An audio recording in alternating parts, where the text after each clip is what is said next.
Welcome to Eugene Cannabis TV. You made the trip to episode 566. That's incredible. Our show we love to do, and we're sure glad you're here to watch it. And I wanted to tell you right up front is put down that bong and pick up a pencil and some paper, because you're going to be hearing some stuff that you want to take some notes. So here we go, and I wanted to give a quick announcement here. The Oregon Liquor Control Commission is still, we got one more meeting on their scheduled marijuana listening sessions that they've been doing all over the state. And I say the last one's coming up now on Wednesday, March 11th at Newport at 7 to 9 p.m. So if you have any friends or family in the Newport area, be sure and let them know, please. It's going to be at the Hallmark Resort, and we need to get our input. I couldn't say whether they're listening or not, but at least all we can do is try and try to get our input on that. And then, see, normal meetings, we're kind of a different schedule meeting, and so they're kind of jumping around. So you need to contact us. Again, you can get a hold of us through the Dang Bagman email address, dangbagman@hotmail.com, and I can get you that information. Real important meeting here coming up. The Oregonians for Industrial Hemp is meeting on Thursday, March 19th, 5:30 to 7:30. That's going to be at the Growers Market, which is at 454 Willamette. That's near the train depot, and between the post office and the train depot. It's upstairs, a great meeting place. And then, let's see, and then new Hempfest coming up. I think I mentioned before, on July 3rd, the Umpqua Valley Hempfest is coming to Roseburg, and you can check that out at the Umpqua Valley Hempfest.com. And then, of course, our own Hempfest, the Emerald Empire Hempfest, July 17th, 18th, and 19th. And then we have the Oregon Hemp Convention, which is July 28th and 29th, and that'll be in Portland. And that's at the OregonHempConvention.com. So some things coming up, and put it down on your calendar and get ready for it, because that were some things you don't want to miss. So here's our first story for tonight. This is from the theweedblog.com, posted by Johnny Green, dated February 25th. Multiple DUII bills introduced in Oregon aimed at marijuana drivers. No one should drive when they have consumed too much marijuana. A responsible person knows if they are impaired from marijuana or not, and whether they are too impaired to operate a motor vehicle. With that being said, marijuana stays in your system for weeks after consumption. And current approaches to detecting if someone is a stoned driver can't differentiate between a person has consumed marijuana prior to getting behind the wheel or weeks prior. And even if there was a way to differentiate, such as determining how much active THC is in a person's blood, there isn't a per se limit in Oregon like there is with alcohol. If you have a blood alcohol of 0.08 in Oregon as an adult and you are caught driving, you are past the threshold of what Oregon law considers as being too intoxicated. Oregon's implied consent law doesn't list a limit like that for marijuana. These are factors that Oregon's legislature is trying to tackle right now. And it appears that politicians are using this as an opportunity to overhaul Oregon's DUII laws. Right now in Oregon, drawing blood for DUII purposes requires a warrant, unless you are involved in a serious accident and the hospital gives law enforcement a sample of your blood while you're there. Imagine if that would happen with Oregon House Bill 3170. The bill adds blood to the The bill adds blood to the implied consent law, meaning that if you are on a public road, your consent to a blood draw is already implied. If you refuse the blood draw, whether you have marijuana in your system or not, you'll automatically lose your license for a year. That's the type of stuff that gives me nightmares. The bill is so poorly written that it doesn't even state what the failing limit would be for marijuana or any substance, just that they can draw your blood and test it and use it as evidence at court if you try to fight it. Or, again, if you refuse, you automatically use your license for a year. If that bill wasn't bad enough, there's also Oregon House Bill 2371. The summary of the bill as follows. Provides the evidence of test administered or observation made by a police officer as part of a drug recognition evaluation is admissible in judicial or administrative proceeding if certain conditions are met. That doesn't sound too scary if the rules around testing and observations are fair. But who gets to make the rules, you ask? Again, referring to the bill, the Department of State Police, by rule, shall establish the tests and observations required for drug recognition evaluations that are used for the purpose of determining whether a person is under the influence of toxicants. So let's say both these bills pass and are implemented.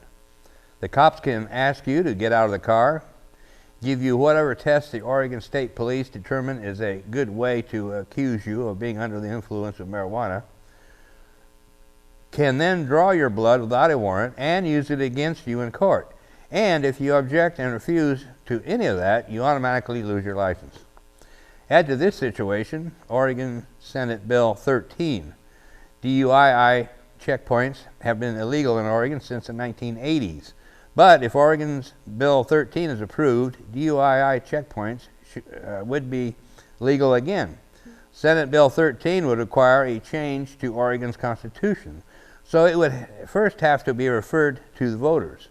But just the thought that I would have to go through one of those ever in my life, completely sober, but I have THC in my bloodstream, that would be about the time that I give up driving and start walking everywhere. That is a horrible scenario.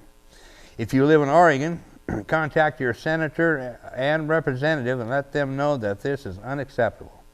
This affects even people that don't consume marijuana.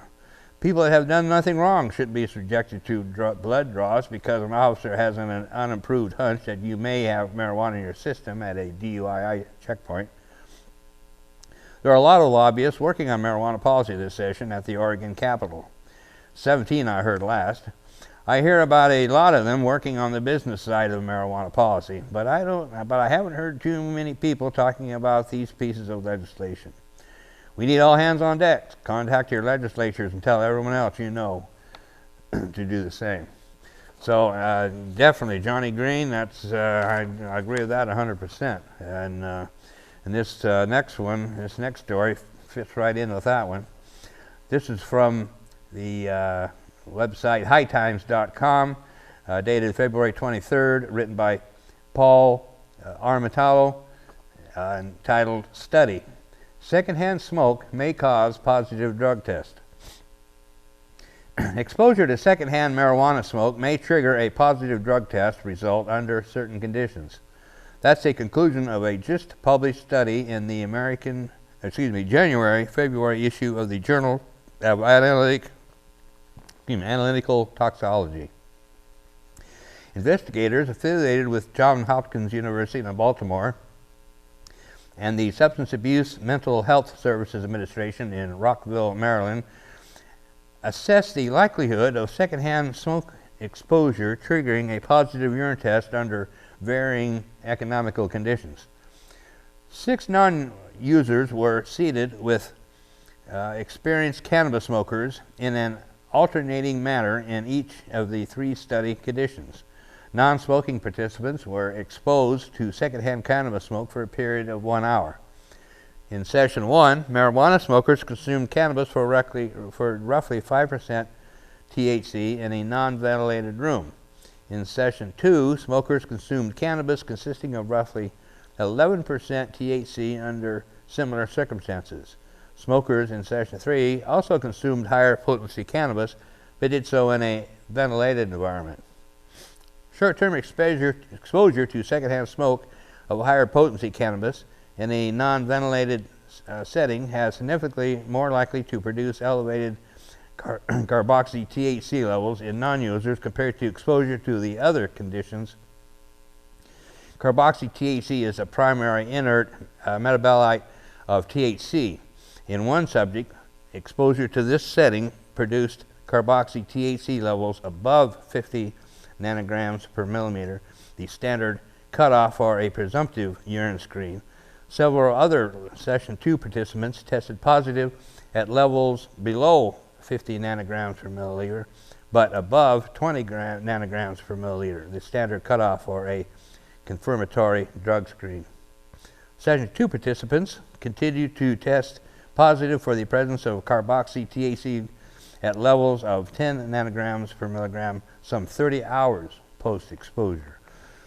The authors concluded, cannabis potency and room ventilation were demonstrated to be two major factors in determining the extent of cannabis smoke exposure to non-smokers residing in close proximity to smokers. Whether test results for non-smokers would be reported as positive or negative will be highly dependent upon the sensitivity of initial and confirmatory tests and related reporting criteria. Overall, these results indicated that extreme smoke exposure can produce positive tests at lower cutoff concentrations, but not generally at the higher initial test cutoff concentration introduced by the SAM-HASA's mandatory guidelines for federal workplace drug testing programs. So anyway, that's just a word to the wise. Action cause a positive drug test and secondhand smoke. So here we go. Excuse me. And the next story, real quickly, is another one from High Times. This is written by Mike Adams, dated 20th of January, 2014. Medical experts, this is what they're saying, smoking weed is better than THC pills. Pills have become the standard in regards to how the majority of medicine is administered. But in the case of medical marijuana, most research finds it to be the least effective method. While lawmakers battle it out on the subject of marijuana for medicinal use, patients across Canada and the United States are already being prescribed an psychoactive compound of drug, THC, in pills like Marinol and Sesamate, which are commonly used to treat symptoms of nausea and vomiting in cancer patients. However, researchers say consuming marijuana in pill form is not nearly as effective for managing pain as smoking it. In fact, a study conducted last year by the New York State Psychiatric Institution found that Marinol acts considerably slower, taking an average of an hour to an hour and a half to reach its peak. Meanwhile, the full effects of smoking a joint were experienced within 15 minutes. The study found that while smoking marijuana allowed patients almost immediate pain relief, the effects of Marinol lasted longer and got patients just as stoned as the smokers. Yet, researchers are quick to point out that smoking marijuana has its obvious advantages, specifically the ability for patients to self-adjust their dosage by smoking more as needed for pain management, a concept that is not easy to do with using pills. Medical experts agree that self-adjusting dosage of THC pills can be dangerous and problematic. So anyway, that's a little bit on smoking marijuana is better than THC pills, so that's something to keep in mind. And I think a lot of us always think that natural is better anyway, so that might be the way to go. But it's definitely a natural medicine. So we're going to take a break here. We'll be right back with the second half and a couple more interesting stories.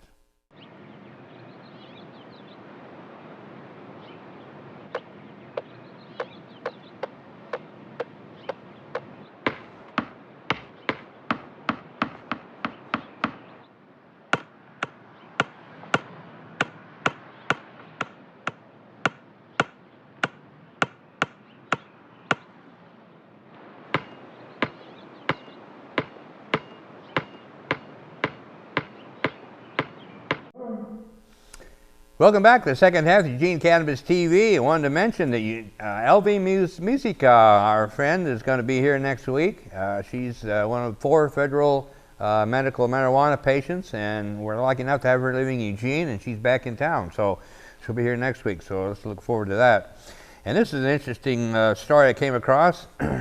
This is, again, from hightimes.com, written by Mike Adams. This is dated February 20th, 2015.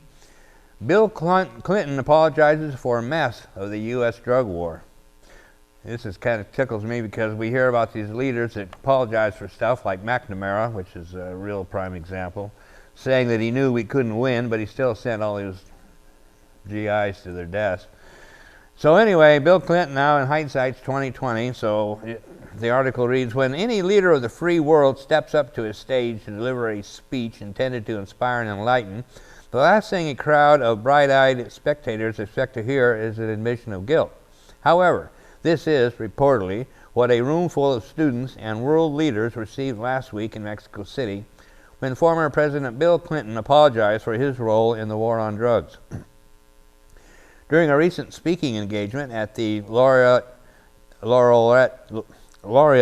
International University Summit on Youth and Productivity, Clinton, an honorary chancellor for the organization, addressed the crowd with a modest declaration of guilt in regards to how the U.S. drug war infiltrated Mexico and turned it into the gun and knife show. I wish you had no narco trafficking, but it's really not your fault, explained Clinton. Basically, we did too good of a job of taking the transportation out of the air and water, and so we ran it over land. I apologize for that. I wish you didn't have any problems, he added. Everybody's got problems. Although there has been much coverage of Clinton's speech in the America media, Fusion, which is rooted in the ABC television network, reports that Mexican news outlets have interpreted the president's statement as an assumption of responsibility and have since blasted away airwaves and publications across the country with headlines that reflect this translation. Clinton apologizes for anti-narco war applied in Mexico, reads the headline in the Mexican publication Proceso. Clinton apologized to Mexico for drug trafficking, writes Joaquin Lopez Doringa of Lopez Doringa Digital.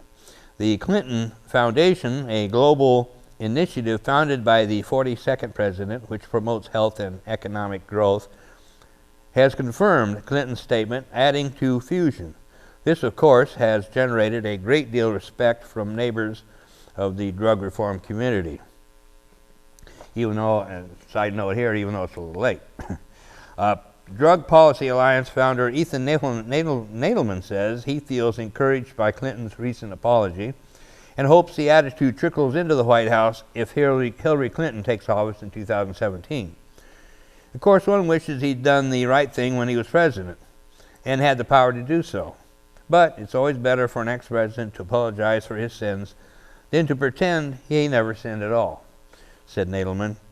Let's just hope that Hillary Clinton will be far more supportive of major drug policy reform than she's been in the past. And so the note I noted here was underlined, let's just hope, and I'm written more of the same. So, yeah, it's more of the same, so we'll remain to be seen what her policy will be. I don't know.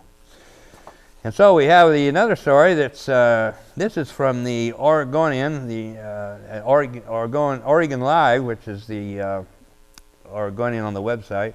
This is by Amy Green, dated February 24th, 2015.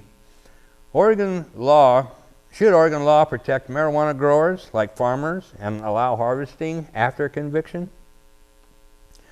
A Northwest Portland marijuana grower who faced eviction this month from the warehouse he rented made an unusual assertion under Oregon law. Just like any farmer who cultivates a crop, he should be allowed to finish growing and harvesting his pot plants even though he would no longer be paying rent.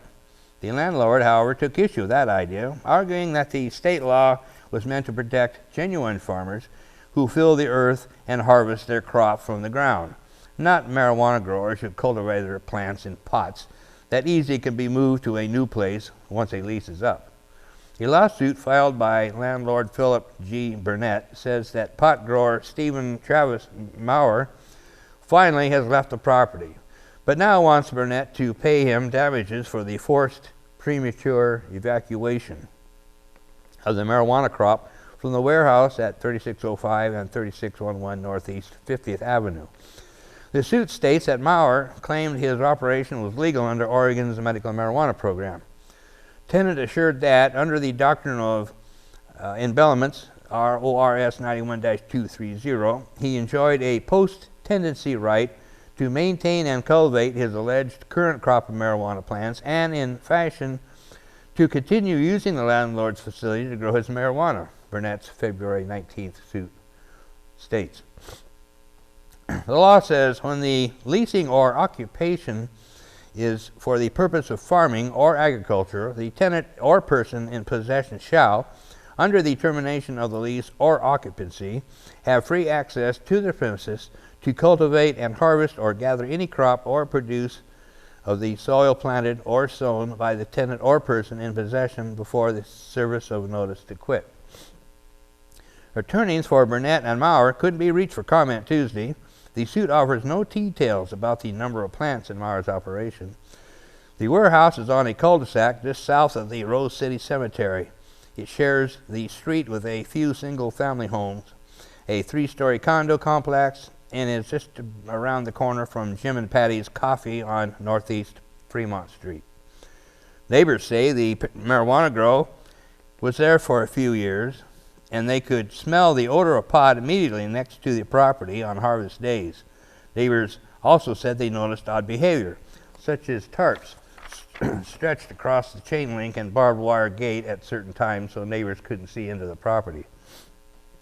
Burnett's suit alleges that Maurer was renting the warehouse month to month while Burnett gave him a 90-day eviction notice in November 2014. The notice set a February 16th deadline to vacate, but didn't give a reason.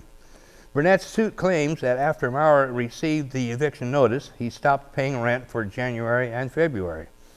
But a January 30th email from Maurer's Portland attorney, Mike Passanati, said Maurer intended to pay the rent that was due, remove all of his plants by February 13th, and seek compensation from Burnett if any of his plants were hurt in the move. A copy of Passanati's email was submitted to the court with the lawsuit. Should the move affect the harvest or otherwise damage those plants, Mr. Maurer reserves a right to bring a claim for damages, Passanati wrote in the email to Burnett's attorneys, Eric Haney and Gabrielle Richards. The operation now appears to be gone. Neighbors say Burnett cleaned the warehouse last week, removing large bags of soil and other items that apparently were left behind by Maurer. Burnett's lawsuit asks a Multnomah County clerk judge to declare Maurer's argument that he can seek damages for any marijuana plants he was forced to prematurely move bogus. Burnett also asked the judge to award him attorney fees and other costs he's incurred in dealing with Maurer. Burnett's suit doesn't seek a specific dollar amount in damages from Maurer. So those kind of things that you can get into with marijuana grows, and it's just, we don't know where it's going from here, but it's interesting, and the same thing happens in other situations, and so you expect the same thing in pot plants. But and then we have this is from the Washington Post. Washington, D.C. passed legalization, but they've been having trouble getting it implemented. This is from the WashingtonPost.com, dated February 25th, 2015. House members issue joint statement on D.C. pot legalization. U.S. Representative John Conyers, Elijah Cummings, Nita Lowey, and Jose Serrano issued this statement Wednesday in response to marijuana legalization in D.C. Today, House Judiciary Committee Ranking Member John Conyers, House Appropriations Committee Banking, I want to go through all these people. Anyway, what they said was, the District of Columbia has the legal authority to implement Initiative 71 on Thursday because the provisions of the ominous spending bill passed by Republicans last fall do not appear to apply to the marijuana measure adopted overwhelmingly by district voters.